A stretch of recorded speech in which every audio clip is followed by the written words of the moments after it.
Hi friends, నమస్తే అందరికీ. This is Madhavi Narasimha. Welcome to my channel. ఈరోజు విజయనగరంలో ఉన్న రామనారాయణన్ టెంపుల్ని నా ఛానల్లో మీకు చూపించబోతున్నాను. మీలో ఎవరైనా చూసుంటే కామెంట్ చేయండి.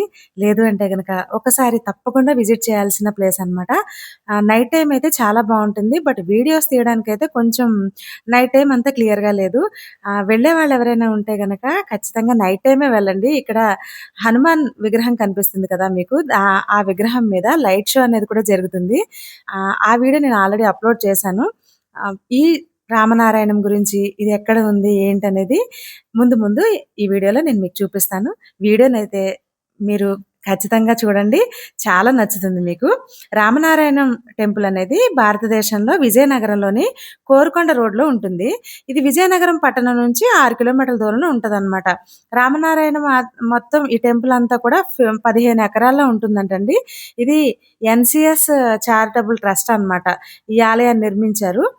ఈ ఆలయం ప్రత్యేకత ఏంటంటే, ఆలయం మొత్తం కూడా విల్లు ఆకారంలో ఉంటుంది. వీలైతే మీకు నేను చూపిస్తాను అది కూడా. అంటే డ్రోన్ అలాంటిది లేదు కదా, నేను విజిట్ చేయడానికి వెళ్ళినప్పుడు వీలైనంత వరకు నేను ఈ వీడియోననేది తీశాను. చూసారు కదా, ఎన్సిఎస్ చారిటబుల్ ట్రస్ట్ అని, ఈ చారిటబుల్ ట్రస్ట్ వాళ్ళు ఈ ఆలయాన్నైతే నిర్మించారు.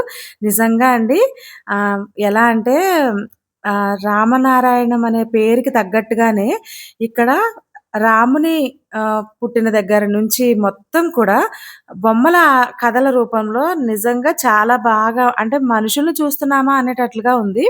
ఒక అంటే విల్లు ఆకారంలో 2 వంపులుంటాయి గదా! ఒక వంపులో అంతా కూడా రాముడు చిన్నప్పటి నుండి జరిగిందంతా కూడా ఉంటుంది. ఇంకొక విల్లు వంపులో రాముడు సీతమ్మని వివాహం చేసుకున్నప్పటి నుంచి నెక్స్ట్ వనవాసానికెళ్ళింది మొత్తం అంతా కళ్ళకు కట్టినట్టుగా కనిపిస్తుందనమాట. చూసారు కదా, ఇక్కడ యజ్ఞం చేసినప్పుడు దశరథ మహారాజుకి ఇట్లా మనకి యజ్ఞఫలం వచ్చినప్పుడు ఇట్లా తాగమని వాళ్ళ కౌసల్య, సుమిత్ర, కైకలకి ఇచ్చినప్పుడు వాళ్ళకి పిల్లలు పుట్టిన తర్వాత నుంచి వాళ్ళు విలువిద్యని అభ్యసించారు కదా, అవి చూస్తున్నారు కదండి, ఎంత బాగుందో. మీరు తప్పకుండా ఒకసారి విజిట్ చేయాల్సిన ప్లేస్ అన్నమాట. ఈ ప్లేస్కి వచ్చిన ప్రత్యేకత ఏంటంటే నేను మీకు చెప్తాను ఈ వీడియోలోనే. మేము వైజాగ్ వెళ్ళినప్పుడు వైజాగ్లో చుట్టుపక్కల ఏవైనా తిరగడానికి ప్లేసెస్, అంటే డెవోషనల్ కానీ ట్రిప్ ప్లేసెస్ కానీ ఏవైనా ఉన్నాయా అని చూసినప్పుడు మాకైతే ఈ టెంపుల్ కనిపించింది. యాక్చువల్గా సింహాచలం వెళ్ళాము. లోకల్లో ఉన్న చిన్న చిన్న కొన్ని టెంపుల్స్ చూసాము. బీచ్కి అది వెళ్ళాము, కైలాసగిరి వెళ్ళాము. ఆ తర్వాత వైజాగ్ నుంచి 57 కిలోమీటర్స్లో రామనారాయణం టెంపుల్ అనేది కనిపించింది. యాక్చువల్గా ఇది కొత్తగానే కట్టారు.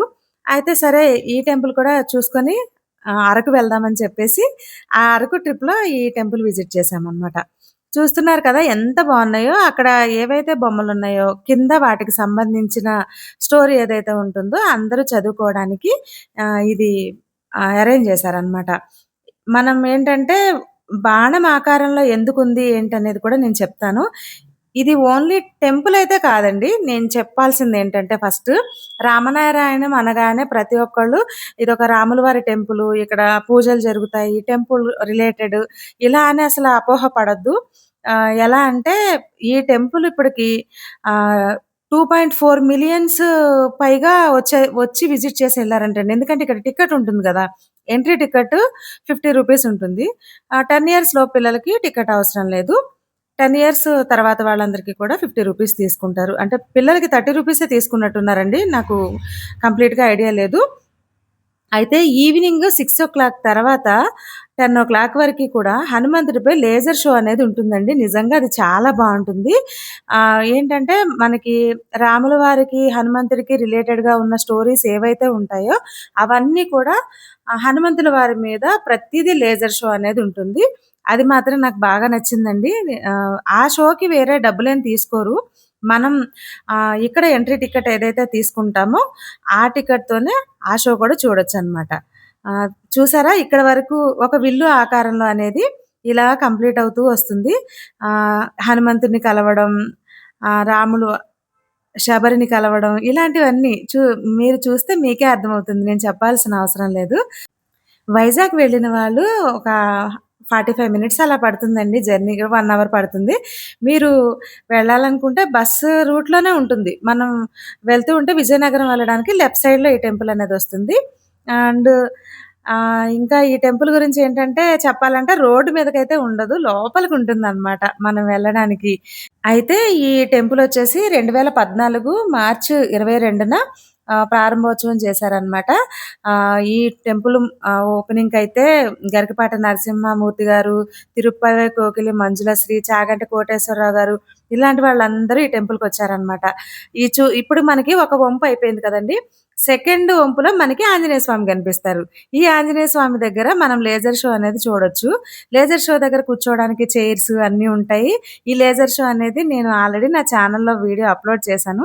ఖచ్చితంగా ఒకసారి మీరు ఆ వీడియో కూడా చూడండి. ఈ గుడి కట్టించిన వాళ్ళైతే గనక శ్రీ నారాయణం నరసింహమూర్తి గారనమాట. అంటే వాళ్ళ కుమారులు కట్టించారు ఈ టెంపుల్ అయితే. ఆయన పేరుతో కట్టించారు. ఆహ్, ఈ రామాయణానికి మొత్తానికి కూడా హనుమంతుల వారనేవాళ్ళు ఎక్కువ ఇంపార్టెన్స్ ముఖ్య పాత్ర ఉంటుంది కాబట్టి, ఆ విల్లులో మధ్యలో ఆంజనేయ స్వామి ఉండడం అనేది బావుంటుందనమాట. అయితే విజయనగరం రైల్వే స్టేషన్ నుండి కోరుకొండ వెళ్ళే దారిలో 9 కిలోమీటర్ల దూరంలో ఉంటుంది. ఎక్కువ దూరమైతే ఉండదు విజయనగరానికి. అయితే ఇక్కడ ప్రత్యేకత ఏంటనేది చెప్తానన్నాను కదండీ! NCS charitable trust chairman Shri Narayana Narasimhamurthy గారు సమర్పించిన 11 తరగతి గదులు, 2 ఎకరాల స్థలాల్లో ఈ భవనంలో టీటీడీ ఆధ్వర్యంలో వేద పాఠశాలననేది నెలకొల్పారనమాట. అంటే ఇక్కడ టీటీడీ ఆధ్వర్యంలో వేద పాఠశాలనేది ఉంటుంది. ఇందులో 90 మంది విద్యార్థులు సామవేదం విద్యను అభ్యసిస్తుంటారు. వీరికి డిగ్రీలు పూర్తి కాగానే టీటీడీలో ఉద్యోగాలు కల్పించే అవకాశం కూడా ఉంటుందనమాట. సందర్శకులందరూ కూడా ఈ విషయానికి తెలియక చాలామందేంటంటే ఇదొచ్చేసి ఓన్లీ టెంపులే అనుకోని ఇక్కడ ఏంటంటే ఓన్లీ పూజలే జరుగుతాయేమో అలా కాదండి. ఇలా పిల్లలకనేది ఆహ్, సామవేదం విద్యలుంటాయి కదండీ! ఆ విద్యలన్నీ అభ్యసించిన తర్వాత వీళ్ళకి ఆహ్, ఉద్యోగావకాశాలు కూడా వస్తాయన్నమాట. ఆలయం బయట జయ విజయులు, గరుత్మంతుడు, శుకుడు, నారద తుంబరుల యొక్క విగ్రహాలు కూడా ఉంటాయి. ఇక్కడ శ్రీకృష్ణుడి చిన్న మందిరం కనిపిస్తుంది. కింద మెట్లకి ఇరువైపులా 16 అడుగుల ఎత్తులో ఉన్న శ్రీ మహాలక్ష్మి, శ్రీ సరస్వతుల విగ్రహాలు కూడా చాలా బావుంటాయి. ఆలయం ముందు మనకి ఎక్కువ పూల మొక్కలు అదంతా ఉంటుందనమాట. అన్నప్రసాదం ఉంటుంది. అంటే ఏ టైంలో వెళ్ళినా మనకి భోజనం పెడతారు. గ్రంథాలయం ఉంది. వేద పాఠశాల ఉంటుంది. ధ్యాన మందిరం ఉంటుంది. ఒక కళ్యాణ మండపం కూడా ఉంటుంది. సుదర్శన చక్రంలో మనకి గోశాల కనిపిస్తుందండి. చాలా బావుంటుందనమాట. అంటే పైనుంచి మనం లైటింగ్‌లో చూస్తే సుదర్శన చక్రం కనిపిస్తుంది. కానీ కింద అదంతా మాత్రం గోశాలనమాట. ఇంత సువిశాలమైన హ్మ్, ప్రదేశంలో మనం ఎప్పుడైనా ఒకసారెళ్లి పిల్లలతో సరదాగా గడిపామనుకోండి, మనసుకి ప్రశాంతంగా ఉంటుంది. ఇలాంటి ప్లేసెస్ కూడా చూసినప్పుడు కొద్దిగా మన మైండ్ రిలాక్సేషన్ ఫస్ట్ ఏంటంటే మనకి చూస్తున్నారు కదా! ఆంజనేయ స్వామి మీద లేజర్ షో ఎలా వస్తుందో, అంతా స్టోరీ అంతా కూడా సాయి కుమార్ గారి వాయిస్‌లో మ్యూజిక్‌తో ఉందండి. అందుకనే నేను ఆ మ్యూజిక్‌ని అనేది రిలీవ్ చేయలేదు. ఏంటంటే వాళ్ళకి కూడా ఉంటుంది కదా! దాన్ని కాపీ రైట్స్ అవి ఉంటాయి కదా! అందుకని చెప్పేసి అది నిజంగా సాయి కుమార్ గారి వాయిస్‌తో వింటుంటే బ్రెయిన్‌లో అంతా కూడా ఎలా అంటే, మనకి ఒక పాజిటివ్ వైబ్రేషన్ ఉంటుంది కదా! అలా మనం వింటూనే ఉంటామనమాట. హాఫ్ అన్ అవర్ షో ఉంటుంది. ఆ హాఫ్ అన్ అవర్‌లో మళ్ళీ వెంటనే అయిపోగానే కొంతమంది వెళ్లి కూర్చుంటారు కదా! మళ్ళీ ఇంకొక షో జరుగుతుంది.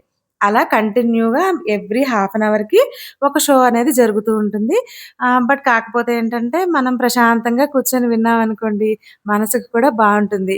మీరు ఎప్పుడైనా సరే వైజాగ్ వెళ్ళినా, లేదు విజయనగరం దగ్గరలో ఉన్న వాళ్ళైనా ఆల్మోస్ట్ విజయనగరం దగ్గరలో ఉన్న వాళ్ళకి అందరికీ ఈ టెంపుల్ తెలుస్తుంది.